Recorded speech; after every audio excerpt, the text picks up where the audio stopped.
में बल्दियाती इलेक्शन के हवाले से जमीयत उलमा इस्लाम ज़िला सांगड़ के जनरल काउंसिल जो इजलास जमीयत उलमा इस्लाम सांगड़ के सदर मौलाना अब्दुल गफूर मेंगल की सदारत में थी गुजरियो, जंहिं जनरल सेक्रेटरी सांगड़ कारी नज़र मोहम्मद खासकली, जमीयत उलमा इस्लाम खिप्रो के सदर मौलाना हमस अली दर्स, जनरल सेक्रेटरी खिप्रो मौलवी अताउल्ला महर ऐं ॿियनि शिरकत कई।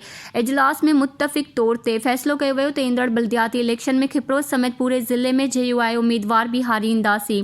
इजलास बाद सहाफ़ियत के ब्रीफिंग ॾींदे अॻवाननि चयो त नओं कोर्ट वाक़ियो शर्मनाक अमल आहे ऐं उन्हनि चयो त नवाबशाह यूनिवर्सिटी में परवीन रिंद सां पेश आयल वाक़े जी सख़्त लफ़्ज़नि में मज़म्मत कयूं था। उन्हनि चयो त मुल्क में महांगाई जे करे अवाम मुसीबत में आहे। हाणे 23 मार्च ते इस्लामाबाद लॉन्ग मार्च में लखे माण्हू शिरकत करे इमरान जी हुकूमत खे घर भेड़ो कंदासीं। उन्हनि चयो त ॾाढ़ी वारो को ॿारनि सां ज़्यादती करे थो त सॼो मुल्क उथली थो पवे। नओं कोर्ट ऐं परवीन रिंद वाक़े ख़िलाफ़ आवाज़ उथारणु खपे।